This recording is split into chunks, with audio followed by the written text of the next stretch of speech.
Before we get into this latest story, don't forget to hit the subscribe button if you haven't done so already. US democracy drags on, but decorum is dead. Hubris, melodrama, scheming and screaming, refusal to accept one's errors, refusal to accept defeat. No, I'm not referring to South American football teams, although all the above do apply to them. I'm referring to US presidential elections, those of recent vintage at least.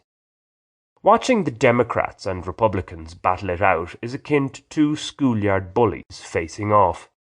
Yo mama's so fat sort of stuff. Okay, you're right, that might be a bit unfair to the inventiveness of some of those fat mama quips. It can make for compelling viewing for sure, yet it doesn't inspire confidence that the world's most powerful country has competent leadership.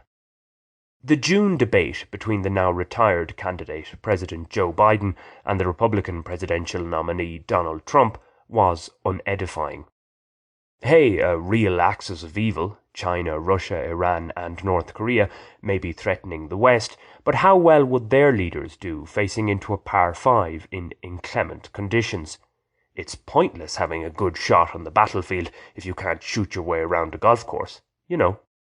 At least Biden can focus more on his golf game, or simply just try to focus, now that he's no longer in the race to prolong his stay in the White House.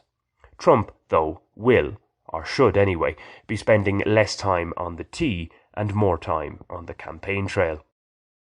His fiery rhetoric is par for the course. He had promised a toned-down, more unifying style in the immediate aftermath of the assassination attempt on him. Trump saying this is one thing, delivering it quite another. A slightly milder speech than normal at the Republican National Convention aside, his tone remains more bellicose than benign. In such an atmosphere, adopting a less hostile approach when trying to win over those crucial swing voters makes more sense, one would think. It remains to be seen if Trump's new opponent, the presumptive Democratic Party candidate Vice President Kamala Harris, goes for such a strategy, i.e., focusing on policies and plans rather than ad hominem attacks. The early signs are that she'll play the man more so than the ball. One area where she might offer something different to both Biden and Trump is in the God talk, as in having less of it. At times I wonder what's the point in having these elections if it's all in the hands of the Almighty. Many of the USA's political heavyweights reference their Christian God more than the average Islamic fundamentalist mentions Allah. This isn't necessarily a problem, particularly if it is accompanied by concrete proposals. However, the God talk rings hollow in the toxic political climate of today's USA. Nonetheless, Harris is going to be on safer ground talking about gun control rather than God control.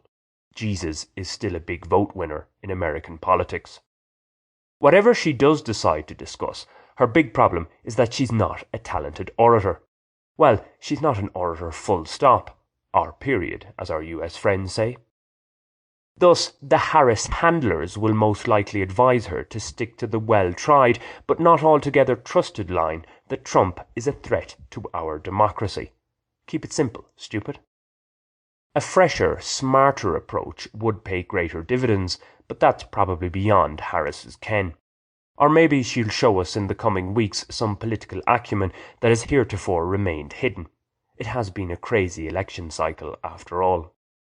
Yet, the constant over these last few years has been the vitriolic nature of US politics.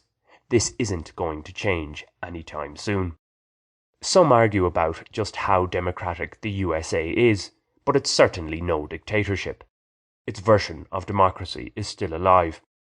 What is dead, or dying in any case, is decorum in political discourse. And with the death of decorum, decline or dictatorship is not far behind. Or both. Have you subscribed to this channel yet? If not, why not do so right now? It's free and only takes a second. Thanks!